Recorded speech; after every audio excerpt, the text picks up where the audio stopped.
మీరు దక్షిణ దేశంలో ఉండే పెద్ద పెద్ద వైష్ణవ క్షేత్రాలకు ఎక్కడికైనా మనం వెళ్ళి చూడొచ్చు. అక్కడ శివుడు స్థాన క్షేత్ర అధిపతి, స్థాన నిర్వాహకుడు అలా ఉంటాడనమాట అక్కడ. అండ్ చాలా చోట్ల ఉండేటటువంటి ఈ అమ్మవారి ఆలయాలు ఉంటాయి. అలాంటి వాటికి రామానుజులు అన్ని చోట్ల ఆరాధనలు ఏర్పాటు చేశారు, మర్యాదలు ఏర్పాటు చేశారు. ఇప్పుడు శ్రీరంగం చాలా పెద్ద క్షేత్రం. శ్రీరంగం పక్కన సమయపురం అని ఉంది అక్కడ, అమ్మవారి క్షేత్రం.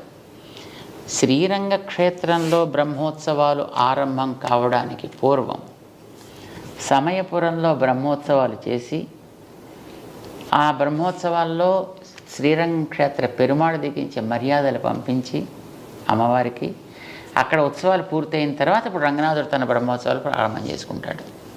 ఇది రామానుజులు వారు చేసిన వ్యవస్థ.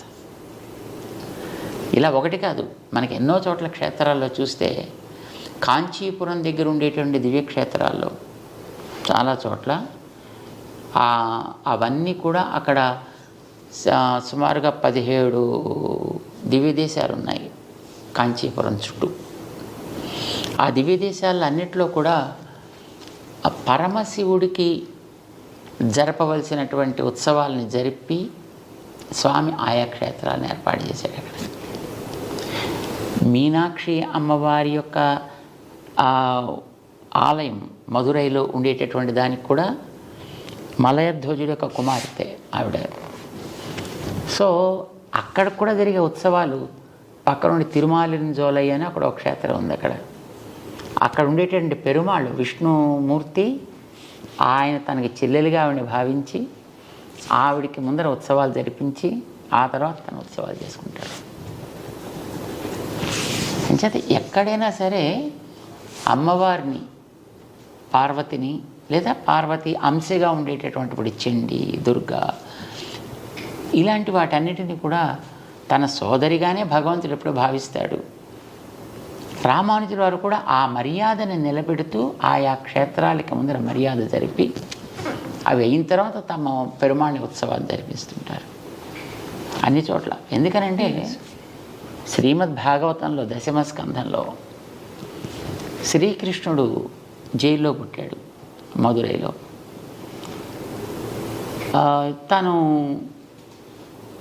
తల్లిదండ్రులకి ఇద్దరికి కనిపించి, నేను మీకు పిల్లవాడుగా పుట్టాను, ఎందుకంటే వాళ్ళు పిల్లవాడుగా నువ్వు మాకు పుట్టాను తపస్సు చేసుకున్నటువంటి వాళ్ళు గతంలో. సో నేను మీకు పుట్టాను కదా ఆయన 4 చేతులతోటి కనిపించాడు ఆయుధాలతోటి. ఓ పుట్టావయ్యా జాతోసి దేవదేవేశ శంఖ చక్ర గదాధర అని ఇలాగ వాళ్ళంతా అంగీకరించిన తర్వాత అప్పుడు ఆయన, నేను ఇక్కడ ఉంటే మళ్ళీ మీకు ప్రమాదం చేత నన్ను తీసుకెళ్ళి బలం చోట చేర్చండి, అక్కడ ఒక అమ్మాయి ఇప్పటికే పుట్టి ఉంటుంది, ఆ అమ్మాయిని మీరు తెచ్చుకోండి ఇక్కడికి అని ఆయన ఆదేశించాడు. ఆదేశించినప్పుడు వసుదేవుడు పిల్లవాడిని తీసుకుంటాడు. ఎలా వెళ్ళాలి అనే క్వశ్చన్ చేయలేదు. ఇక్కడ భగవంతుడు చెప్పిన ఆదేశం మీద మళ్ళీ డౌట్స్ ఉండాల్సిన అవసరం లేదు అతనికి. చేత వెళ్ళేటప్పటికి తలుపులు తెరుచుకున్నాయి. అక్కడ ఉండేవాళ్ళతో మత్తులో పడున్నారు. భోరన వాన పడుతోంది, కానీ మీద చుక్క మీద పట్టలేదు. వెనకాతల ఆదిశేషుడు పణాలతో ఉన్నాడు. యమున నది దాటాలి, మోకాటి లోటులోకి నేల వచ్చేసింది. ఈయన హాయిగా నడుచుకుంటూ వెళ్ళిపోయాడు. దాని మించి ఆ పిల్లవాడిని నందగోపుడికి హ్యాండ్ ఓవర్ చేశాడు. నందగోపుడి దగ్గర ఉండే ఆ అమ్మాయిని తను చేతిలో తీసుకున్నాడు. అప్పటికే ఆవిడ అక్కడ పుట్టి ఉంది. ఆ పిల్లని తీసుకొచ్చి జైల్లోకి మళ్ళీ చేరిన తర్వాత అప్పుడు ఆ పిల్ల కేఆర్మని ఆవిడ ప్రారంభించింది. తలుపులన్నీ మూసేసుకున్నాక కంసుడు వచ్చాడు. తెలిసింది అతనికి. పిల్లని పైకి ఎగరేసి కింద కత్తి పెట్టి దాని మీద కట్ చేసే ప్రవృత్తి అతనిది. సో ఇలా చేద్దామని ఆ పిల్లని ఇలా పైకి ఎగరేశాడు. అది మొత్తం 16 చేతులతో ఉండేటువంటి ఒక శక్తి స్వరూపిణిగా వచ్చి, మూర్ఖుడా నేను చంపేవాడు ఆల్రెడీ పెరుగుతున్నాడు రా అని ఆదేశించి అక్కడి నుంచి అంతర్ధానం అయిపోయింది. అప్పుడు భగవంతుడు ఆమెకి, నువ్వు ఇట్లాంటి ఉపకారం చేసావు కనుక నిన్ను ఫలానా పేర్లతోటి ఆరాధన చేస్తావు, దుర్గా, కాత్యాయని ఇలాంటి అనేక పేర్లతోటి నిన్ను ఆరాధన చేస్తారు అని చెప్పాడు. ఇప్పుడు ఆవిడ కృష్ణుడు పుట్టినప్పుడు కృష్ణుడు తర్వాత పుట్టింది. అక్కడ కృష్ణుడు కార్యాన్ని సాధించి పెట్టింది. అందుచేత ఆవిడ కృష్ణుడికి సోదరి. కృష్ణుడు సాక్షాత్తు భగవానుడు చేత భగవానుడికి ఆవిడ సోదరి. భగవానుడికి సోదరి అంటే భగవంతుడు మనకి త్వమేవ మాతాచ పితా త్వమేవ, ఆయన మనకి తండ్రి కనుక ఆవిడ ఆయన చెల్లెలు కనుక మనకి మేనత్త అయింది ఆవిడ. బాగుంది స్వామి, చాలా బాగా చెప్పారండి. శివుడి మీద ఎప్పుడు కూడా వైష్ణవులకు కానీ దానికి ఎవరికి ద్వేషం అనేది ఎప్పుడూ ఉండదు. అయితే ఎందుకు పూజ చేయాలి అప్పుడు ద్వేషం లేకపోతే? వెంటనే ఈ ప్రశ్న వస్తుంది, ఎందుకు పూజ చేయరంటే ఆయన ఆసుతోషి, కాస్త ఆయనకి కాస్త అనుకూలంగా మాట్లాడిన ఆనందపడిపోయేటువంటి వ్యక్తిత్వం, ఏది అడిగితే అది ఇచ్చేసేటటువంటి మనస్తత్వం, దానికి ముందు వెనక ఆయన చూడు. ఇప్పుడు భోళా శంకరుడు అని కదా అంటారు. నేను తల మీద చెవిటికైనా చేయి పెడితే వాడు భస్మం అయిపోవాలంటే తథాస్తు అనేసి అడిగిన. మరి ఎక్స్పెరిమెంట్ నీ మీదే ఫస్ట్ చేస్తానయ్యా అంటే కానీ అప్పుడు తను తెలియదు అని ఇచ్చిన వారు ఎంత ప్రమాదకరము. ఆయన అలాగా అల్ప సంతోషి, వరాలను ఇచ్చేటువంటి వ్యక్తిత్వం. మనుషుల మనం జనరల్గా ఎంత భక్తుణ్ణి నేను అని అనుకున్న వ్యక్తులకైనా ఎవడ కోరికలు తీర్చేటటువంటి ఒక వ్యక్తి ఎదురుకుండా ఉన్నాడు అని అంటే ఏదో అడగాలి కాబోలని అనిపిస్తుంది. తాత్కాలికమైనటువంటి ఏదో ఒక లాభాన్ని పొందాలి అని అనిపిస్తుంది. ఇలాగా మనలో ఏదైనా ఒక తాత్కాలికమైనటువంటి ఒక ఆవేశం కలిగి ఏవో కోరితే ఆయన టక్కుమని ఇచ్చేసాడు అనుకోండి, అది మనకి హితకరం కాకపోవచ్చు, ప్రియం కానీ హితకరం కాకపోవచ్చు. సో అలాంటిది ఆయన ఇచ్చినప్పుడు మళ్ళీ మనం ఇంత బతికిన తర్వాత మళ్ళీ ఎక్కడికో మళ్ళీ కిందకి పోవలసి వస్తుంది అనే భయం చేత వైష్ణవులు ఆయన్ని అడగడానికి ప్రయత్నం చేయరు.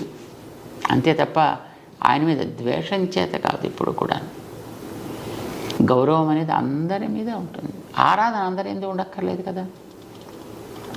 ఇప్పుడు ఒక స్త్రీ తన భర్తని ఆరాధిస్తుంది. భర్త గారు అన్నగారు ఉంటారు, భర్త గారి తమ్ముడు ఉంటాడు, భర్త గారి మిత్రులు ఉంటారు. వాళ్ళు ఎవరైనా ద్వేషించదే ఆవిడ ఆదరిస్తుంది. ఆదరణ వేరు, ఆరాధన వేరు. చేత వైష్ణవుడు సాక్షాత్తు శ్రీ మహావిష్ణువు ఆయన అవతారాలు ఏముంటాయో వాటిని ఆరాధిస్తాడు. మిగిలినటువంటి వాళ్ళంతా దేవతలు. ఆ దేవతలందరినీ కూడా చిన్న అతి అల్పమైనటువంటి గ్రామ దేవత దగ్గర నుంచి ఈ దేవతలందరిలోకి అతి పెద్దవాడని చతుర్ముఖ బ్రహ్మ దాకా అందరినీ ఆదరిస్తారు, అందరినీ గౌరవిస్తారు. వీళ్ళంతా నా దేహంలో భాగాలే అని భగవంతుడు అంటే మనం భగవంతుడే ప్రేమ ఉంటుంది అనుకున్నప్పుడు ఆయన దేహం మీద ద్వేషం ఎందుకు ఉండాలి? నేను నిన్ను చాలా ప్రేమిస్తానయ్యా, నీ ప్రాణం అంటేనే నాకు ఇష్టం లేదు, అది మాత్రం తీసేస్తానంటే వాడిని ఏమంటాం మనం? దుర్యోధనుడు ఆ మాట అన్నాడు. అలాగా కృష్ణ నువ్వంటే మాకు భలే ప్రేమ తెలుసునా, పాండవులు అంటావా? పాండవులు మాకు జ్ఞాతులు అంచేత ఏదో ఉంటాయి మాకు ఆస్తి తగాదాలు అంచేత దాని కొద్ది నువ్వు పట్టించుకుంటావేంటా? మా ఇంటికి రాకుండా వాళ్ళ ఇంటికి ఎందుకు, విదురుడి ఇంటికి ఎందుకు వెళ్ళిపోయావు భోజనానికి అని అడిగాడు రాయభారానికి వెళ్ళినప్పుడు. అంటే ఏం పిచ్చాడు నువ్వు? పాండవులు అంటే నా ప్రాణాలు, 5 పాండవులు నాకు 5 ప్రాణాలు లాంటి వాళ్ళు. పాండవులను ద్వేషిస్తా నిన్ను ప్రేమిస్తానంటావు, నీ ప్రాణం తీసేస్తాను, నువ్వంటే మాత్రం ప్రేమ. ఆ మాటకి ఎంత అర్థం లేదు, నువ్వనే మాట కూడా అలాగే అర్థం లేదా అన్నాడే. సో ఎవరైనా సరే మనకి భగవంతుడు దేహంలో భాగాలే అన్నప్పుడు ఎందుకు ద్వేషం ఎందుకు ఉంటుంది? నిజమైన వైష్ణవుడు ఎవ్వడిని ద్వేషించడు. తప్పు చేసేవాడిని తప్పుని ద్వేషిస్తాడు, వ్యక్తిని కాదు. ఎవడైనా చేస్తే అట్లాగా చరిత్రలో మీరు ఎక్కడైనా ఇప్పటిదాకా గమనించండి, ఎవడైనా ఎక్కడైనా ఒక శైవ ఆలయాన్ని విష్ణు ఆలయాల కింద ఎక్కడైనా కన్వర్ట్ చేసినట్టు ఉందా? ఇవి ఎన్నో రకాలుగా మారాయి, వాటిని ఎట్నుంచి ఇటు మారలేదు. స్వామి, విశిష్టాద్వైత మార్గము అద్వైత మార్గము రెండు విభిన్న మార్గాల, ఒకటి రూపాంతరం చెంది ఇలా వచ్చిందా, లేకపోతే 2 మార్గాల ద్వారా కైవల్యం సాధించవచ్చా? ఆలోచనలో కలిగే పక్వతని బట్టి సిద్ధాంతాలు ఉంటాయి. సిద్ధాంతం అనేది ఒక వ్యక్తి యొక్క మానసికమైనటువంటి పరిపాక దశ ఎలా ఉంటుందో దాన్ని బట్టి అది ఏర్పడుతూ ఉంటుంది. ఇప్పుడు ఏదైనా ఒక వస్తువుని చూసి ఇది ఎన్ని అని అడిగామనుకోండి, ఏం చెప్తారు మీరు? తిరునామాలు, శంఖ చక్రాలు, ఇది ఎన్ని, స్వామివారి చిహ్నాలు, ఎన్ని స్వామి ఇది ఎన్ని 3 అని చెప్పవచ్చు స్వామి. నామాలు ఒకటిగా పరిగణిస్తే బేస్ 4, బ్యాక్ కింద support.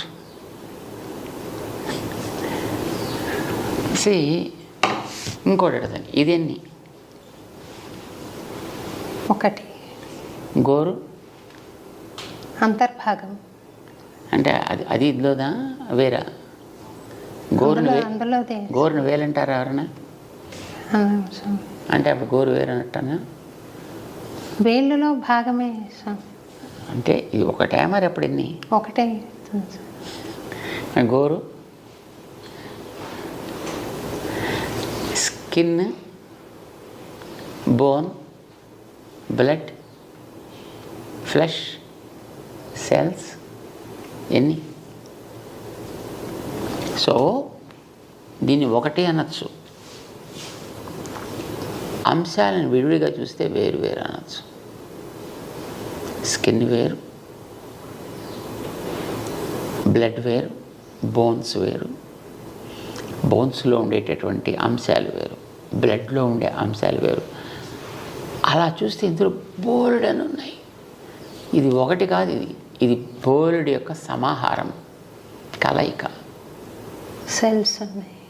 Cells, there are thousands and millions of cells are there. So ఇది ఎన్నిటి యొక్క కలయిక, కూడుకున్న 1. కొందరు దీన్ని చూసి ఇది 1 అంటే 1 అన్నారు కొందరు. ఆ 1 మాత్రమే, ఇంకోటి ఏమి అనడానికి వీల్లేదు. దీని ఏమని అంటే అదంతా ఉత్తిదే. ఇది అద్వైతం. దీన్ని 1 అని ఎలా అంటామండి? బోన్స్ ఎప్పుడు స్కిన్ కాదు, స్కిన్ ఎప్పుడు బ్లడ్ కాదు, బ్లడ్ ఎప్పుడు నెయిల్ కాదు, నెయిల్ ఎప్పుడు హెయిర్ కాదు. ఇవన్నీ వేరే వేరే. అది వేరు తత్వం అయిపోయింది, ద్వైతం అయిపోయింది. రామానుజులు అన్నారు ఇది వేరు అనొచ్చయ్యా, 1 అనొచ్చు. అన్నిటితో కలిసిన 1. దాన్ని మనం విడివిడిగా చూడాలంటే వేరు. కనుక ఇది వేరా 1 అంటే వేరు అనొచ్చు, 1 అనొచ్చు. కానీ మరి ఎలా చెప్పాలి? అన్నిటితో కలిసిన 1. ఈ కలిసిన అనడానికి సంస్కృతంలో విశిష్టము అంటారు. విశిష్టం అంటే స్పెషల్ కాదు, విశిష్టం అంటే గ్రేట్ కాదు, విశిష్టం అంటే కలిసిన, కొన్నిటితో కలిసిన 1. అప్పుడు మీకు ప్రమాదం ఏం లేదు కదా. కొన్ని ఉన్నాయి దీంట్లో, ఎన్ని అంశాలు మీరు చూపించగలిగితే అన్నిటితో కలిసిన 1. ఇది విశిష్టమైన అద్వైతం. 1 కానీ 1 అంటే ఏమీ లేని 1 కాదు. ఏదో బ్రహ్మసత్యం జగన్ మిథ్య కాదు, అన్నిటితో కూడుకున్న 1. ఇది విశిష్ట అద్వైతం. అలాంటి మరొకటి లేదు ప్రపంచంలో, ప్రపంచానికి బయట. కానీ ఇందులో కదిలే ఉన్నాయి, కదలను ఉన్నాయి. సెల్స్ కదిలేవి, స్కిన్ కదలనిది, బోన్స్ కదలనిది. కదిలేవి, కదలనివి ఈ 2తోటి కూడుకుని ఉంది. కదిలే వాటిని చేతనాలు అన్నారు, కదలని వాటిని అచేతనాలు అన్నారు. ఈ చేతన అచేతన విశిష్టం, వాటి కలిసి ఉన్నది 1. ఈ లోపల ఈ వేలు అని పిలవడానికి ఆధారమైనటువంటి ఒక షేప్ ఏదో ఉంది దీనికి. దాన్ని బట్టి మనం దీన్ని వేలు అని అన్నాను. దీన్ని ఎందుకు వేలు అనరు? దీన్ని ఎందుకు వేలు అనరు? లేదు దీన్ని ఎందుకు చెయ్యి అనరు? సో దాని ఆకృతి విశేషాన్ని బట్టి, దాని యొక్క యాక్టివిటీని బట్టి, దాని యొక్క స్వరూపాన్ని బట్టి ఒక్కొక్క దానికి ఆయా నామ నిర్దేశం చేశారు. దానివల్ల దీనికి వేలు అని మనం పేరు పెట్టుకున్నాం. దీనికి ఆ వేలుత్వం అనే దాంట్లో ఉంటుంది. అది మొత్తం దీంట్లో అంతటా ఉంటుంది. ఇందులో ఉండే చేతనాలకి వర్తిస్తుంది, ఇందులో ఉండే అచేతనాలకి వర్తిస్తుంది, దీంట్లో ఉండే నడిపే శక్తికి వర్తిస్తుంది, మూడిటికి వర్తిస్తుంది. ఎందుకంటే ఇది మూడితోటి కలిసి ఎప్పుడు ఉంటుంది కనుక స్కిన్గా ఎముకలుగా విడదీయగలమా? మళ్ళీ విడదీసి మళ్ళీ సెట్ చేసేసి మళ్ళీ మనం వాడుకోగలమా? నో. సో ఇది మనం జ్ఞాపకం పెట్టుకుంటే విశిష్టాద్వైతం అంటే మనకు తెలిసిపోయినట్టే.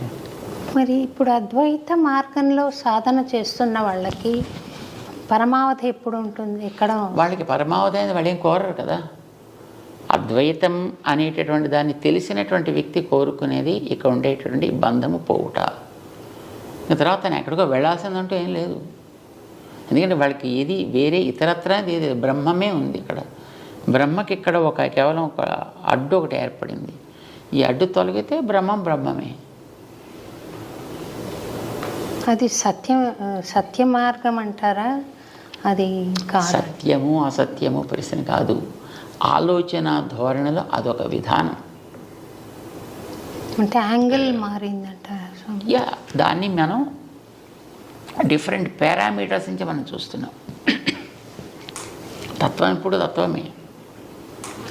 మనం అంగీకరించకపోయిన తత్వంలో మార్పు అయితే ఉండదు. తత్వం ఇప్పుడు సూర్యుడు ఇప్పుడు అలాగే సూర్యుడుగానే ఉంటాడు. కొంతమంది ఆ సూర్యుని గోడమని గుర్తిస్తారు, కొంతమంది దాన్ని నారాయణుడు అని గుర్తిస్తారు, కొంతమంది దేవత అని గుర్తిస్తారు, కొంతమంది ఒక శక్తిని గుర్తిస్తారు. That's okay. నువ్వు ఏమనుకున్నా, నువ్వు ఎలా చేసుకున్నా, ఏ రకమైన ఉపాసన నువ్వు చేసినా ఆయనలో అయితే మార్పే ఉండదు. ఇది వెళ్ళా సూర్యుడే మార్చలేదు. అది సూర్యుడిలాగే he remains as it is. That's okay. మీరు ఎలా అనుకున్నా దానికి ఆయనకేం అభ్యంతరం? మన తెలివిలో అభ్యంతరాలు ఉంటాయి. మన తెలివిలో వికాసము అనేటటువంటిది ఎంతవరకు వచ్చింది దాన్ని బట్టి మన అవగాహన కూడా పెరుగుతూ ఉంటుంది, తరుగుతూ ఉంటుంది. సో ఇన్ని రకాలుగా చూడొచ్చు అనేది మనకి మహానుభావులు చెప్పారు. ద్వైతంతో చూడొచ్చు, అద్వైతంతో చూడొచ్చు, విశిష్టాద్వైతంగా చూడొచ్చు, శుద్ధాద్వైతంగా చూడొచ్చు, భేదాభేదంగా చూడొచ్చు. So all these are different ways of schools of thought. They can reach the ultimate. They reach whatever they wish. అంతే. ఇప్పుడు వీళ్ళు కోరుకుంది ఏంటి? కంటే బంధం నాకు తొలగిపోవాలను, తొలగిపోతుంది అంతే. అంతవరకు ఉంటారు. ద్వైతులు స్వామి, ద్వైతులు భగవంతుడిని చేరాలి అని అనుకుంటారు. చేరగలుగుతారా? ఆ నిష్ట వాళ్ళు ఉంటే తప్పకుండా వాళ్ళు చేరగలవచ్చు. మనం కోరేది మోక్షం అనేటటువంటిది కర్మబంధం. యాక్చువల్లీ ఇక్కడ మనకి ఎందుకోసం పుట్టుక చావు వస్తున్నాయి? కర్మబంధం. ఈ కర్మబంధం తొలగిపోవాలి మనకి. దీని పేరు మోక్ష. ఈ కర్మబంధం నాకు తొలగిపోయిందంటే నా సహజ స్థితి ఏదో నాకు ఏర్పడుతుంది. ఆ సహజ స్థితి ఏమిటి అనేది ఒక చోటు, పరమపదం అనేటటువంటి చోటు. అక్కడ భగవంతుడు విగ్రహ రూపంలో ఉంటాడు. విగ్రహ రూపంలో అంటే మన దగ్గర కూడా విగ్రహ రూపంలో ఉంటాడు, కానీ ఇలా ఉండడు అక్కడ. ఆయన సహజంగా ఉండేటువంటి జ్ఞాన శక్తి ఇలాంటి వాటి అన్నిటితోటి కూరుకుంటాడు. శరణాగతి గజ్జల్లో చూడండి, రామానుజరావు ముందర వర్ణిస్తారు, చూసారా? అన్ని రకాలుగాను వీడు నాకు ఈయనే ప్రభువు, ఈయనే నాకు సర్వస్వం కనుక ఆయనకే నేను అంకితమై ఉండాలి, ఆయనకే నేను అన్ని రకాల సేవలు చేయగలగాలి. ఇది వాళ్ళలో ఉండేటువంటి ఒక కన్ఫర్మేషన్, ఒక రిజల్యూషన్. ఇది కలిగిన వాడికి ఎంతెంత వాడు ఆ భగవత్ సేవ వాడు చేసుకోగలుగుతుంటే వాడు అంతంత భగవంతుడి దగ్గరగానే ఉంటాడు వాడు. అయితే ఏంటి, మనకి కర్మ బంధం ఉన్నంత వరకు అనుకున్నట్టుగా చేయలేడు. బంధం తొలగిపోతే ఇంకా బాగా చేయగలుగుతాడు. అంచేత కర్మబంధం తొలగడం, భగవత్ సన్నిధి లభించడం, భగవత్ సేవ చేసుకోవడం, ఇది ఒక స్టెప్ బై స్టెప్ అన్నమాట. దీన్ని మొదటి నుంచి ఆరంభం చేసి ఒక 54 మెట్లు కింద భావన చేస్తూ మన వాళ్ళు దాన్ని ఒక చిన్న ఒక ప్రవచనం ఉందన్నమాట. దాన్ని ఒక పుస్తకం కింద వేస్తారు దాన్ని. సో మనం చేసేటటువంటిది అల్టిమేట్లీ ఏం కోరుకుంటాం? భగవంతుడు, ఆయనకి మనం దాసులం కనుక మనం చేసేది ప్రతిదీ ఆయనకి సేవ కావాలి. ఇక్కడ ఉండేటప్పుడైతే బంధంలో ఉండి చేస్తున్నాం, బంధం తొలగిపోతే ఇంకా బాగా చేసుకోగలుగుతాం. అంతే తేడా మనకి మోక్షం అంటే. కానీ మిగతా వాళ్ళకి మోక్షం అంటే భగవంతుడు ఒకడు ఉంటాడు, వాడికి దాసుడిగా మనం ఉంటాం, మనం అక్కడ సేవ చేస్తాం అనేది అద్వైతంలో ఉండదు. ఎందుకంటే నేనే బ్రహ్మం అయిపోతా.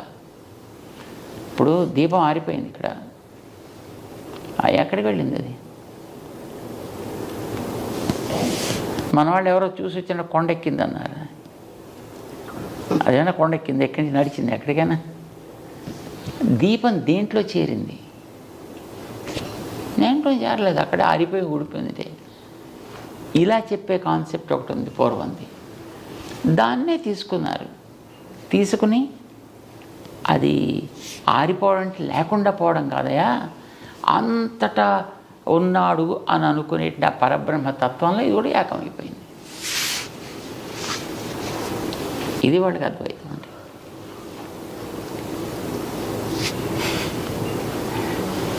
మళ్ళీ కమింగ్ బ్యాక్ టు సాధన స్వామి, ఆచార్య అనుగ్రహం పనిచేస్తుందా, విశ్వాసం ఎక్కువ పనిచేస్తుందా స్వామి? ఆచార్య అనుగ్రహం ఉంటే విశ్వాసాన్ని కూడా బలాన్ని ఇవ్వగలుగుతారు ఆయన. విశ్వాసం లేకున్నా ఆచార్య అనుగ్రహం పనిచేస్తుంది. కానీ ఇప్పుడు ఒక ఇనప మొక్కను తీసుకుని దాన్ని మనం కార్వ్ చేసి అందులోంచి ఒక అద్భుతమైనటువంటి ఒక శిలని, ఒక మూర్తిని తయారు చేస్తున్నాం. దానికి ఏముంటుంది? విశ్వాసం. నీలో తయారు కావాలి అని ఉంది, చెక్కేవాడిలో నేర్పడతాను ఉంది, వాడు చెక్కాడు. అట్లానే ఆచార్యులు అనేటటువంటి ఒక తత్వం తన అనుగ్రహంతో మనలో యోగ్యత లేకపోయినా మనకి కావలసినటువంటి స్థితిని లభింపచేయగలగచ్చు. ఇప్పుడు ట్విన్ టవర్స్ని వాళ్ళు పడగొట్టారు కదా స్వామి, టెర్రరిస్టులు. యా, వాళ్ళు జిహాద్ అని నమ్ముతున్నారు. ఇది చేయడం ద్వారా అల్లాకి మేము దగ్గర వాళ్ళం అవుతాము, మేము అల్లా దగ్గరికి వెళ్తాము అని నమ్మి చేశారు ఆ పని. ఆ నమ్మకం వాళ్లకు పనికి వస్తుందంటారా? అది పనికిరాందే. అంటే నిష్కారణంగా ఒకడికి హింస అనేటటువంటిది ఎప్పుడు కూడా మన వైదిక సంప్రదాయంలో లేనే లేదు. నిష్కారణంగా ఎవడికి హింస కలిగించినా అది నేరమే అవుతుంది. అది నిష్కారణంగా. ఇప్పుడు ఒక పరిపాలకుడు ఒకడికి దండన విధిస్తాడు, తప్పు చేస్తే మరణదండని విధిస్తాడు. అది వాడి నియమం. వాడు దాన్ని చేసి తీరాలి, వాడికి అవతల వాడి యొక్క దోషాన్ని బట్టి. కానీ నిష్కారణంగా ఎవరిని హింసించడం అనేటువంటిది మన వాళ్ళు ఎప్పుడు ఒక గడ్డి పరచని కోసినా, మన రామానుజులో ఒక శిష్యులు ఒక ఆయన ఉండేవారు, కూరేసులు అంటారు వారిని, కూర తాళ్వాన్ అని అంటారు. ఆకు కోసాడు ఆయన ఒకనాడు తెలియక, దాంట్లోంచి ఆ నీటి బిందువులు జారడం ప్రారంభం చేశాయి. శాప్ అంటాం కదా మనం, ఆ అరిటాకులు కొయ్యగానే దాంట్లోంచి నీళ్ళు వస్తాయి. సో అలాగ రావడం గమనించి, అయ్యో నేను ఏడిపించానే, నేను ఎంత కష్టం వచ్చిందో నీకు. ఇది వారి భావన. అంటే నిష్కారణంగా ఎప్పుడైనా వీళ్ళకి తెలియకపోయిందా ఏదైనా ఒక హింస ఎవరికైనా జరిగినా దానికి హృదయం నొచ్చుకుని దానికి ఎన్నో రకాల ప్రాయశ్చిత్తాలు చేసుకునేటటువంటి వ్యక్తిత్వం మనకి మన గ్రంథాల్లో కనిపిస్తోంది. మరి ఎదటి వాడిని ఎంతమంది చంపగలిగితే అంతమందిని చంపి అది భగవంతుడికి ఆనందం కలిగిస్తుంది అనుకోమంటే మరి అది ఎట్లా కుదురుతుంది? గ్రంథాల్లో అలాగా ఉండదన్నమాట. భగవంతుడి విషయంలో అలాంటిది ఉండదంతా. పిపి నాంచారి అని ఒక పాత్రను మనం చూస్తాం కదా స్వామి, అది సత్యమైన పాత్రేనా?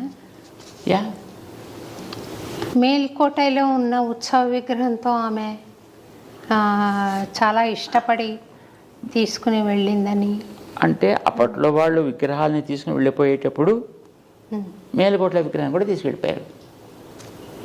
తీసుకెళ్ళిపోయారు. తర్వాత వాటిని ఎక్కడో తీసుకెళ్ళి లోపల పారేసుకుంటారు. అలా ఉండిపోయారు. రామానుజుల వారు ఆ మేలుకోటకి 20 సంవత్సరాల కాలం వెళ్ళారని అన్నాం కదా. ఆ సమయంలో ఒకచోట వారికి ఆ క్షేత్రంలో ఈవేళ పూజలు అందుకుంటుండేటువంటి స్వామి విగ్రహం కనిపించింది. చాలా అందమైనటువంటి విగ్రహం. అది ఎక్కడో గుడి కట్టాలి, ఎక్కడైనా దాన్ని లోపల పెట్టాలి, మూర్తిలో ఏ అవయవ వైకల్యం లేదు అని అంటే అలా ఆరాధన ఆగిపోవడానికి వీల్లేదు. దీన్ని ఎక్కడైనా ఒక ఆలయం కట్టాలి. ఎదురు చూస్తూ ఉండే అంతలో తొండనూరు రాజుగారి యొక్క కుమార్తెకి అనారోగ్యం చేసింది. ఎవరు తగ్గించలేకపోతున్నారు. వాళ్ళ వైద్యులు వచ్చారు, ఎవరు తగ్గించలేకపోతున్నారు. పాప ఆయన చాలా దిగులు పడిపోయి కూర్చున్నాడు. ఆయన రామానుజుల వారు వచ్చారని తెలిసి అక్కడ ఉండేటువంటి ఒక ఆయన ఇలా వచ్చారట మహానుభావులు. ఆయన గతంలో ఇలాంటి ఒక బ్రహ్మరాక్షసి ఎవరికో పడితే తొలగించారట, మనం కూడా చేస్తే బాగుంటుందని రాజుగారికి చెబితే రాజుగారు వచ్చి తన విషయాన్ని చెప్పుకుంటే రామానుజుల వారి దయతోటి వారి దగ్గరికి వెళ్ళి ఆ పాపకి పాదంతో రాక్షస విమోచనాన్ని కలిగిస్తారు.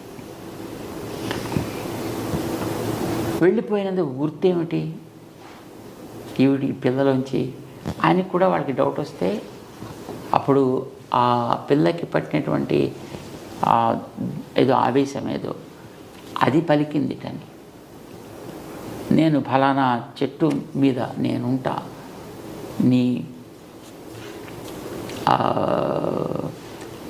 చెట్టు అక్కడ పక్కన ఒక చెట్టు ఉంది, ఇక్కడ రామానుజుల వారి దగ్గర నుంచి నీ పాదం తల మీద పెట్టి నాకు నీ పాద తీర్థాన్ని ప్రసాదిస్తే నేను ఇంట్లోంచి వెళుతూ ఆ చెట్టు కొమ్మని విరిచేసి నేను వెళతా. అది వెళ్ళినందుకు గుర్తు. అంటే రామానుజుల వారు వారికి పాదపూజ చేసుకోవడానికి అవకాశం ఇచ్చారు. పాదతీర్థం తీసుకున్నాక ఆ పిల్ల పడిపోయింది. అప్పుడు రాక్షస విమోచనం కలిగింది. ఇక్కడ కీటిలోంచి పక్కన చెట్టు కనిపిస్తుంది కదా, ఒక కొద్దిసేపట్లో పెళ్ళమంటూ ఆ కొమ్మ కాస్త విరిగి నేల కూలిందనమాట. సో నిజంగా అప్పుడు వెళ్ళింది. అప్పుడు ఈయన శిష్యులు అయ్యారు, ఆలయం కట్టించారు. ఇప్పుడు రాజుగారి శిష్యులు అయ్యారు కనుక ఇప్పుడు ఆయన కట్టమంటే కడతారు, కట్టించారు. ఉత్సవ విగ్రహాలు పెట్టాలి, ఎక్కడున్నారంటే తెలియలేదు. కానీ ఉత్సవ విగ్రహాలు ఇదివరకు పెట్టుకునే కిరీటం అయితే మా ట్రెజరీలో ఉంది అని చూపించారు, వజ్ర కిరీటం. మరి కిరీటం కూడా ఆరాధన మూర్తులేది అంటే తీసుకెళ్ళిపోయారు, మనం ఏం చేయలేం. అప్పుడు వాటిని తీసుకొద్దాం, మనం వెళ్ళి అడుగుదాం, మన దేవుడిని మనకేమని అడుగుదాం అని రామానుజుల వారు అక్కడికి వెళ్ళి వారి దగ్గర తీసుకొస్తారు ఆ విగ్రహాలని. మేలుకోటలో జరిగింది ఇప్పుడు ఈ సన్నివేశం. ఆ రకంగా వాళ్ళ దగ్గర నుంచి వెళ్ళిపోయినటువంటి విగ్రహాలు మళ్ళీ తీసుకొని రావడం, తీసుకొచ్చి ఇక్కడ ప్రతిష్ఠ చేసినప్పుడు ఆ వీడి దగ్గర ఉండే వజ్ర కిరీటం, ట్రెజరీలో ఉండే కిరీటం పట్టుకొచ్చి పెడితే కరెక్ట్గా మ్యాచ్ అయింది. సో అప్పటి నుంచి ఉత్సవమూర్తులు అక్కడ వేరే ఒక సన్నిధిలో ఉంటూ ఆరాధన అందుకుంటున్నారు. సో మేల్కోటలో ఉండేటప్పుడు వారు ఇట్లాంటి ఆ దోషాన్ని తొలగించి మళ్ళీ అక్కడ పునః ఆలయాన్ని పెట్టారనమాట. అక్కడ దానికి ఆ వజ్ర కిరీటాన్ని అక్కడ సమర్పణ చేశారు. అక్కడ బీబీ నాంచారి ఆ పిల్ల ఇది ఆ సుల్తాను దగ్గర ఎవడైతే తీసుకెళ్ళిపోయాడో వాడు అక్కడెక్కడ వారేశాడు. వాడు అందులో చేరి తెచ్చుకుని ఆ పిల్ల తన రూమ్లో పెట్టుకుంది. ఆ పిల్లకి ఆ మూర్తి చాలా అందంగా నచ్చింది, ఇంట్లో పెట్టుకుంది. రామానుజుల వారు వెళ్ళినప్పుడు సుల్తాన్ దగ్గరికి వెళ్ళారు. అప్పుడు ఢిల్లీ సుల్తాన్ దగ్గరికి కొంతమందిని తీసుకుని వెళితే వాళ్ళంతా శుభ్రంగా ద్వాసవర్ధ పుండాలు పెట్టుకుని కోటకు చుట్టూ తిరుగుతుంటే యుద్ధం కోసం వచ్చిన వాళ్ళు లేరు, కానీ పెద్ద సైన్యం గింజంతో వచ్చారు. అంటే దాని మీద ఎంక్వైరీ చేస్తే మేము వచ్చింది రాజుగారి దర్శనం కోసం. వెంటనే సరే లోపలికి రమ్మన్నారు. సో లోపలికి వచ్చిన తర్వాత వాళ్ళు ఈ సన్నివేశం చెప్పారు. మా దేవుడు మీ దగ్గర ఉన్నాడు, మాకు మా ఇప్పిస్తే తీసుకుని వెళతామండి. ఆ పిల్ల తన రూమ్లో పెట్టుకుందా. రామానుజుల వారు దేవుడిని ఇప్పించమంటే ఆ సుల్తాన్కి నవ్వు వచ్చింది. దేవుడు అంటే అన్నీ తెలిసినవాడు, అన్నీ చేయగలిగినవాడు కదా, దేవుడు ఇక్కడ మా దగ్గర ఎలా ఉంటాడు? ఇక్కడ నిజంగా నువ్వు దేవుడిని అనుకున్నట్టయితే మరి నువ్వు పిలువు, వస్తే తీసుకోండి. అంటే మేము పిలిస్తే ఆయన వస్తే మాకు మీరు అవకాశం ఇస్తారా? బ్రహ్మాండంగా మీకు కావాల్సిన సౌకర్యాలన్నీ చేస్తా, ఏం కావాలంటే మీరు చక్కగా తీసుకెళ్ళచ్చు, వదిలి ఎవడు మనం అడ్డకుండా ఉండేటట్టు చూసుకుంటా. యేషూర్ రామాదేవుడికి అప్పుడు సభలో కూర్చుని సెల్వ పిళ్ళాయి వారీర్ ఓ సంపత్పుత్రుడా రా అని 3 సార్లు పిలిచేటప్పటికి ఆవిడ రూములో ఆవిడ లంచ్కి వెళ్ళింది. అప్పటికి అక్కడ ఉండేటువంటి ఆ విగ్రహం నేరుగా ఇలా అలా అలా అలా అలా వచ్చి రామాయణంలో కూర్చున్నారు. సుల్తాన్కి ఆశ్చర్యం. వెంటనే ఆయన తన యొక్క పరివారాన్ని అంతటిని కూడా ఇచ్చి వీరికి పంపించారు. ఆ రకంగా పట్టుకొచ్చేసి వీరు గుర్రాల మీద తీసుకొచ్చి మొత్తం ఒక 2 డేస్లో అక్కడ మొత్తం ఆలయం ప్రతిష్ఠ అయిపోయింది. యాజ్ యూజ్గా పెట్టేసుకున్నారు. ఆ తర్వాత ఈ పిల్ల వచ్చింది. ఎందుకంటే నాన్నగారి దగ్గర మొట్టమొదటి చెప్పింది, నాన్నగారు ఏం చేయలేదు. సరే అన్నారు, మేము మధ్యాహ్నం ఎవరు వచ్చారే తీసుకెళ్ళిపోయారు, అది నో ఐ వాంట్ ఇట్. సరే మరేం చేస్తారు?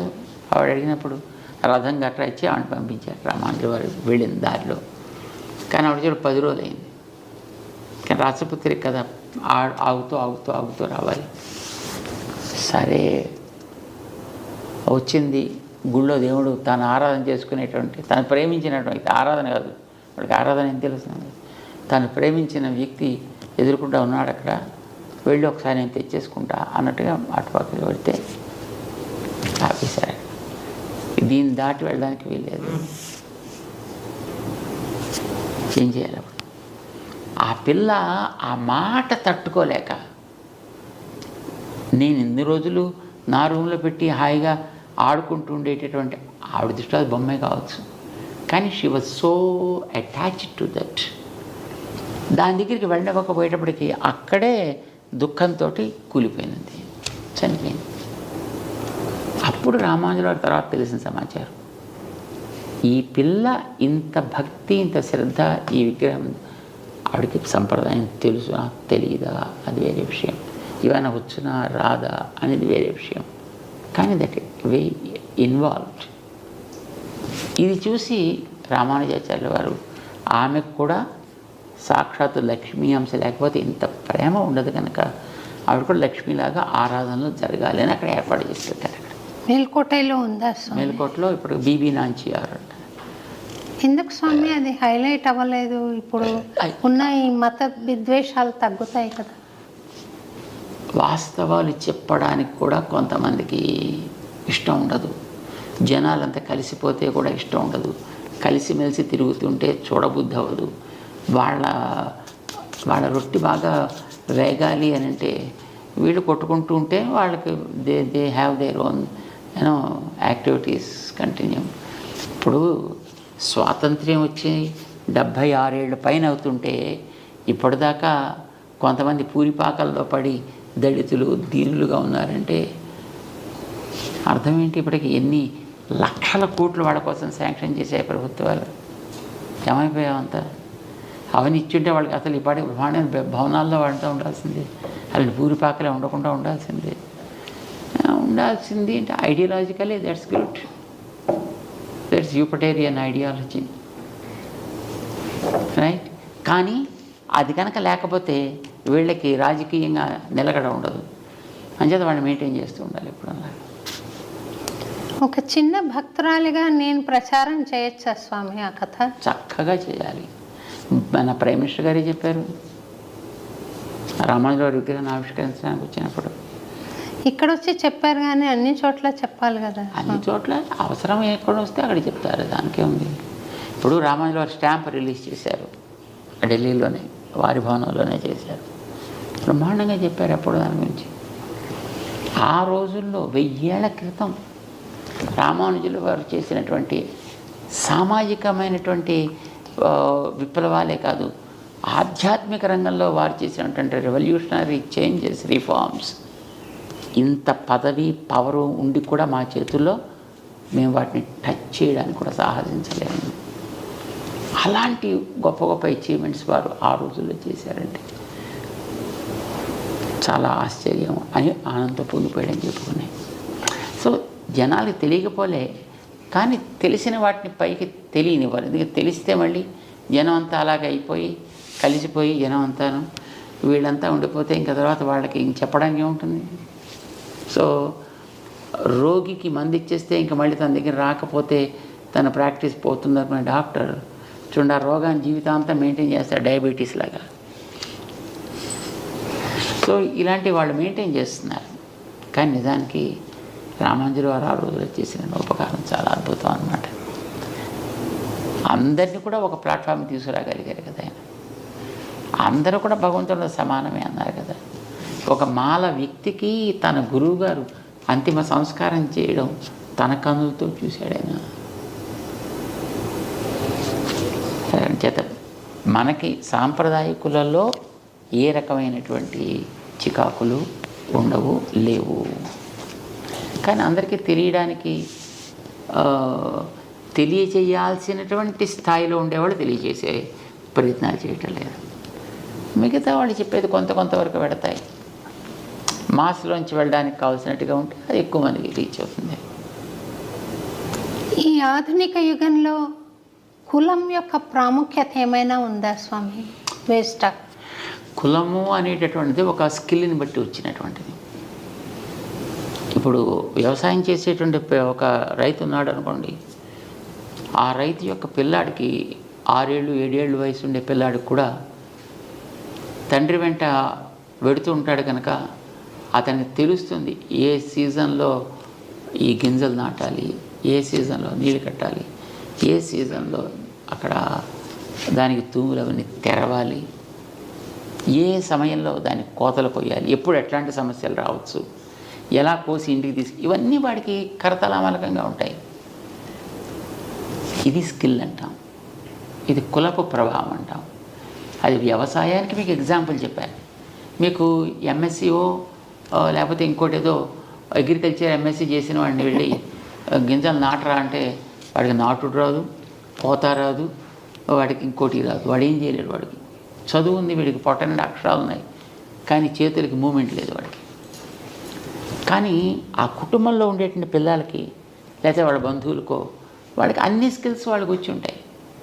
దాంట్లో వాళ్ళు ఎక్స్పర్ట్స్గా ఉంటారు. వీడికి బయట చదువు కూడా తోడైతే తాను చేసే పనిని మరింత వేగవంతంగా మరింత ప్రొడక్టివ్గా చేయగలుగుతాడు. కులాలన్నీ అలా వచ్చినవే, ఒక్కొక్కటి ఒక్కొక్క స్కిల్ని బేస్ చేసుకుని అవన్నీ కూడా వచ్చాయి. కానీ ఈ రోజుల్లో ఆ స్కిల్స్ అన్నిటిని కూడా మొత్తం పూర్తిగా దే పుల్ డౌన్. నాకు చాలా సంతోషం కలిగించిన విషయం స్వామి, మీరు ఇళయరాజా గారి కార్యక్రమం ఏర్పాటు చేస్తున్నారని. ఆయనకు అంత సంగీతం అబ్బింది. మనం అనుకుంటున్న అగ్రవర్ణాలకు చెందిన మనిషి కాదు. మీరు పిలిచారు, నాకు చాలా సంతోషం అనిపించింది. ఆయన అంతటి కంపోజర్గా నిరూపించుకున్నాడు అన్ని పాటల ద్వారా. ఇళయరాజా గారు ఒక వాద్య సంగీతాన్ని ఆయన అమర్చినట్లుగా ఇంకెవరు అమర్చలేరు స్వామి. అంత అద్భుతమైన కళ ఉన్న మనిషి ఆయన, టాలెంటెడ్ పర్సన్. మరి ఆయనకి పూర్వులు ఎవరున్నారనేది నాకు తెలియదు. అది భగవద్ అనుగ్రహమా లేకుంటే స్వయం కృషి అంటారా స్వామి? స్వయం కృషి కూడా భగవద్ అనుగ్రహమే స్వామి. మామూలుగా అయితే ఎవరికి ఏది రావాలన్నా భగవద్ అనుగ్రహమే ఉండాలి. లేదండి నేనే కష్టపడి సంపాదించుకున్నాను అంటే, కష్టపడి నువ్వు సంపాదించుకున్నాను అనుకునే నీలో కూడా వాడే కదా ఉన్నది. వాడు ఉన్నప్పుడే నువ్వు పని చేస్తావు, వాడు లేకపోతే ఇది సేవమే కదా. ఆధ్యాత్మిక మార్గం చూస్తే తిరుప్పాణాళ్వార్ కూడా హరిజన్. ఇప్పుడు మనం అనుకునే హరిజన్, కానీ ఆయన భక్తి పరమ భక్తుడు. అందుకోసమే భగవంతుడు ఆయన్ని తన దేహంలో కలిపేసుకున్నాడు. ఆయన తనలో అబ్జార్బ్ చేసుకున్నాడు. ఆయన గోదాదేవిని చేసుకున్నట్టుగా. అందుకే ఆయన మన వాళ్ళు ఆలయాల్లో పెట్టి అంత భగవద్గీతను పొందినటువంటి వ్యక్తి సామాన్యుడు ఎందుకు అవుతాడు? అతను చేత శారీరకమైనటువంటి యోగ్యత తీసి పక్కన పెట్టండి. ఆయనలో ఉండేటటువంటి భగవంతుడి యొక్క అంగీకారాన్ని దర్శించండి, ఆరాధించండి. అంచేత మన ఆళ్వార్లలో ఒకరిగా చేశారే. అదే ఎగ్జాంపుల్ మనకి తర్వాత రామానుజాచార్యుల వారి యొక్క గురువు గారు యామునాచార్యులు వారు కూడా అలానే ఒక దళితుడిని తన దగ్గర చేర్చుకున్నారు. తన దగ్గర ఉండేటువంటి మిగతా వైదిక విద్యార్థులతో పాటు ఈక్వల్గా అతను కూడా సంస్కారాలు ఇచ్చారు. ఆ ఫ్రెండ్షిప్ తోటే రామానుజుల వారికి గురువుగా ఉండే మహాపూర్ణులు అని ఆయన ఆ హరిజనుడి యొక్క చర్మ సంస్కారాన్ని తను చేశాడు ఆయన. సో కులాలు అనేవి ఉన్నమాట వాస్తవం, కానీ కులాలు పోట్లాట్ల కోసం రాలేదు. కులాలు అనేవి కళని పెంచుకోవడానికి కోసం వచ్చాయి. మనకి కళలు పెరగాలి, కులాలు మనకి అభ్యంతరం కాకూడదు ఎప్పుడూను. కానీ అది సరైనటువంటి రీతిలో ఉపయోగించకపోతే అది ప్రమాదం అవుతుంది. దానికి సరైనటువంటి మార్గాన్ని చూపించకపోతే అది ప్రమాదకరం అవుతుంది. ఇప్పట్లో చూడండి, ఈ రోజుల్లో ప్రతివాడు ఆ కులం పేరు చెప్పుకొని, ఇదివరకు 4-5 కులాలు ఉండేవి, ఇప్పుడు 5-6 వేల కులాలు అయిపోయాయి మొత్తం అంతా. మరి ఎక్కడి నుంచి వచ్చాయమని తెలియదు, ఎందుకు వచ్చాయమని తెలియదు. పోయిన వ్యక్తులు ఆ కళని మనం పోషిస్తున్నామంటే ఆ కళని దారుణంగా నాశనం చేస్తున్నాం, వైజ్ఞానికం అని పేరు పెట్టుకుని. ఇప్పుడు వంశపారంపర్యంగా కొన్ని గుణాలు వస్తాయి, కొన్ని స్కిల్స్ వస్తాయి అని మనం అనుకుంటున్నాం కదా స్వామి. అలాంటి మంచి వంశంలో పుట్టి కూడా ఊహించని పరమ దుర్మార్గ పనులు చేసిన సన్నివేశాలు మనం ఈ మధ్య కొన్ని చూసాం స్వామి. ఎందుకు అలా జరుగుతుందంటారు? వాళ్లకు మామూలు విలన్ లాగా కూడా కాదు, అది అత్యాచారం జరుగుతుంది. ఎందుకు అలాగా? అదే వాళ్ళు పొరపాటున మనుషులే పుట్టారు. వాళ్ళు ఎక్కడో పుట్టాల్సిన వాళ్ళు. ఇప్పుడు చూడండి, ఇదివరకు మనుషులు క్రమ పద్ధతిగా జీవించేవారు, మిగతా ప్రాణులు కూడా వాటి మానాన్ని బతుకుతుండేవి. ఇప్పుడు మనవాడు ఏం చేస్తున్నారు, తిండి అనే పేరు పెట్టి మిగతా ప్రాణాలన్నింటినీ నాశనం చేసేస్తున్నారు. మరి అందులోకి వెళ్ళి పుట్టాల్సినటువంటి ప్రాణి, అందులోకి ఉండాల్సినటువంటి జీవి ఎక్కడికి పోతాడు? ఎక్కడో చోటుకైతే పోవాలి కదా. క్రమాలు ఏది లేదు, శుభ్రంగా అందరికీ డోర్స్ ఓపెన్ చేసి పెట్టుకున్నారు వీళ్ళు ఇక్కడ మనుషులు. అంచేత తోడేలుగా పుట్టాల్సిన వ్యక్తి మనిషిగా పుట్టి, నక్కగా పుట్టాల్సిన వ్యక్తి మనిషిగా పుట్టి, జంతువుగా, పులిగా, పుట్రగా పుట్టాల్సినటువంటి ఆ జీవులు అక్కడ అడవులు క్లోజ్ చేసేసి అక్కడ జంతువుల్ని లేకుండా చేసేస్తే మరి ఎక్కడ అవకాశం అక్కడే కదా వచ్చి పుట్టాలి. మనుషుల దగ్గర అవకాశాలు ఉన్నాయి, మనుషుల పుట్టేస్తున్నారు. ఆకృతి, మానవాకృతి, ప్రవృత్తి చూస్తే అది. సో మార్చే ప్రయత్నం బలవంతంగా చేయాల్సి వస్తుంది. అలాంటప్పుడు కొంతమందిని నిగ్రహించే ప్రయత్నం బలవంతంగా చేయాల్సి వస్తుంది. ఇది మొదటి స్టెప్ అంతే. కానీ నిజమైనటువంటి రెండో స్టెప్ ఏంటంటే వాళ్ళకి కావాల్సిన సంస్కారాలు మనకి ఇవ్వగలగడం, అవకాశాలు సమానంగా ఎదగడానికి ఓపెన్ చేసి పెట్టడం. అది ఈక్వాలిటీ. రామానుజులు చేసిన పని. Keep opportunities open to everybody.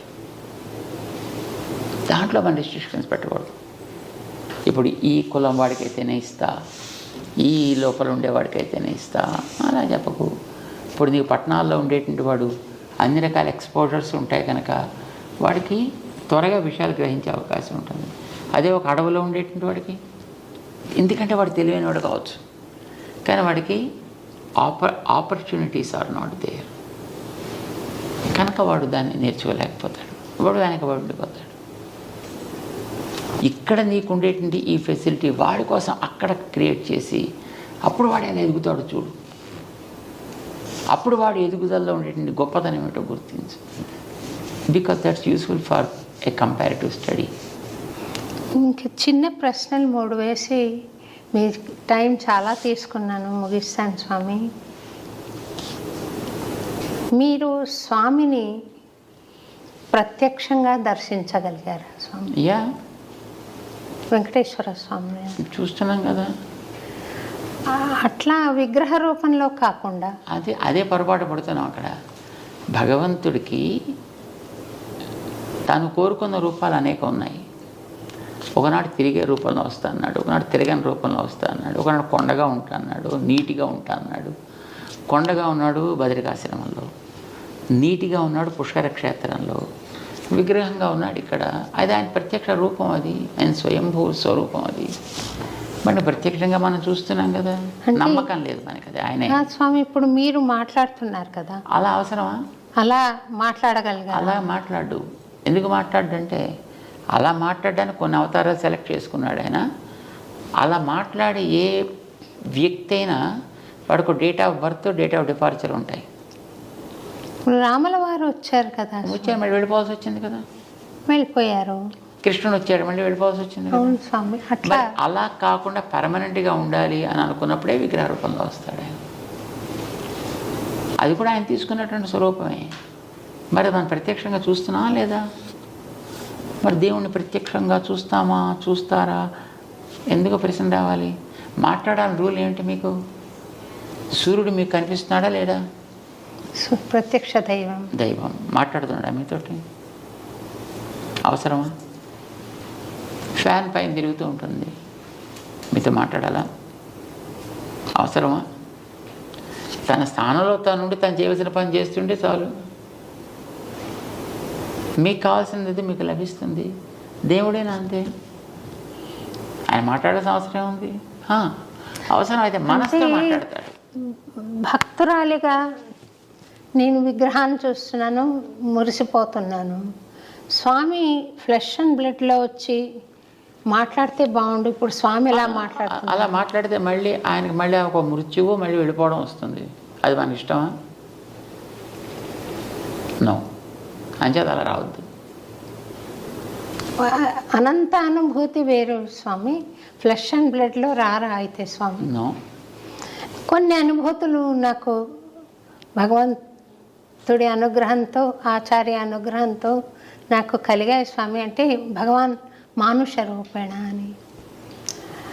మీరు కూడా అట్లా కొన్ని సందర్భాల్లో నాతో మాట్లాడిన అనుభూతి నాకు ఉంది స్వామి. మనసులో నేను అనుకుంటున్న దానికి జవాబు మీరు చెప్పడం, ఇది భగవద్ అనుగ్రహం ఉంటేనే స్వామి అలా మాట్లాడారు, భగవంతుడి స్వరూపంగా అని అనిపించింది. అంతే ఉంటుందా? ఇంకేమైనా స్వామి దర్శనం ఇవ్వడం అనేది ఉంటుందా స్వామి? అది మనలో ఉండే భావ ఆవేశం అంటారు దాన్ని. ఇప్పుడు మామిడి పండుని తలుచుకుంటూ ఉండేవాడు, ముఖ్యంగా చిన్నపిల్లల్లో. అదే పండు పండు పండు పండు పండు పండు అని వాడు అనుకుంటుంటాను. వాడు నిజంగా అక్కడ ఒక తోట మామిడి పళ్ళు వీడు పెడుతున్నట్టు, దాంట్లో పండు పట్టుకుంటున్నట్టు, వీడు తింటున్నట్టు వీడికి భావన కలుగుతుంది. ఒక్కొక్కసారి పిల్లలకి నిద్రలో అలాగే అనిపించి నిజంగా లేచి నడిచేస్తుంటారు. ఇది భావన తీవ్రత వ్యక్తిలో కలిగేటటువంటి. అది లోపల బయట ఈ తేడా తెలియనంత క్లారిటీ వాళ్ళల్లో ఉంది. భక్తుడికైనా అంతే, భగవంతుడి విషయంలో అంత భావన తీవ్రత ఆ వ్యక్తిలో ఉండేటప్పుడు ఎదురుకుండా ఆ వ్యక్తి ఉన్నట్టు, మాట్లాడుతున్నట్టు, ఆ వ్యక్తి తనతోటి మాట్లాడుతున్నట్టు కూడా అనిపిస్తుంది. ఇది భావనే అని అంటాం. భక్తుల్లో ఎక్కడ ఇలాంటివి జరిగినా అది భావనే. నిజంగా భగవంతుడికి అలా రావాల్సిన అవసరం ఏముంటుంది కనుక రాటలాగా అలా అనుకుంటే మనకి భగవంతుడు లేని చోట ఎక్కడ కనుక. ఇప్పుడు ఇక్కడ నీకు ఇలా కనిపించిందంటే ఇందులో కూడా భగవంతుడు ఉంటాడు కదా. నువ్వు ఇలా పట్టుకున్నాడు, భగవంతుడు నేరుగా పట్టుకున్నట్టే కదా. కానీ మనకి నమ్మకం ఉండదు అంటున్నాను. ఇక్కడ నమ్మకం ఉండదు. అంచేత మనం we are lost not because he is not there, we are lost because we not believed in the way he is for us. చేత మనతో అలా మాట్లాడద్దు. ఇప్పుడు మీకు ఇక్కడ కూర్చున్నప్పుడు ఈ విగ్రహం టక్క మన మీద మాట్లాడడం ప్రారంభిస్తే మీరు భయపడి పారిపోరండి. ఇది ఇలా కదిలిందనుకోండి తనంతా తాను ఇలాగా చరుచుకోరు మీరు అంతా. అంచేత కదలకూడదు. మనం భయపెట్టడం కోసం కాదు ఆయన ఉండేది, భయాలు తొలగించడం కోసం. చివరి కోరిక ఒకటి కోరుతాను స్వామి, మీరు దయచేసి మన్నించాలి. రైట్.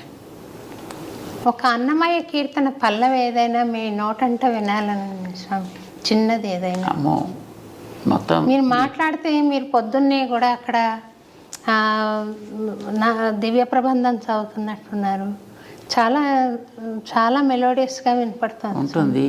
ఒక లైన్ అనండి. అంటే ఇప్పుడు మేమంటే ఇప్పుడు ఈ ముందర కూర్చున్న వాళ్ళంతా ధనమని పడిపోతారు అంతే. ఒక లైన్ అనండి. మళ్ళీ ఇంకోసారి ఎప్పుడు జీవితంలో మీకు పాటలు లేదు స్వామి, అందరూ సంతోషపడతారు. ఒక లైన్ ఏదైనా మీకు తోచిన పాట ఏదైనా ఒక లైన్ అనండి. మాకు అలాగా పెద్ద పాటలు మాటలు తప్ప పాటల వాళ్ళం కాదు. మీరు పాడారు స్వామి, చాలా అందంగా అనిపించింది. పైన మేము విన్నాము, మాట్లాడుతుంటే కూడా పాడినట్టుగా వస్తుంది స్వామి. అన్నీ ఏదో ఇప్పుడు అదిగో అల్లదిగో శ్రీహరిధామము ఇలా ఏదో అంటుంటాం, అంతవరకే తప్ప ఒక లైన్ అనండి. నిజంగా పాడితే ఒక లైన్ లేదు. పాడండి స్వామి, ఒక లైన్ అనండి. మాకు అలాంటి కంఠం లేదు. చక్కగా ఉంది స్వామి, పాడండి. అలాగే అనండి స్వామి, అనండి. అదిగో అల్లదిగో. గతులన్నీ ఖిలమైన కలియుగమందున గతి ఈతడే చూపే ఘన గురుదైవము.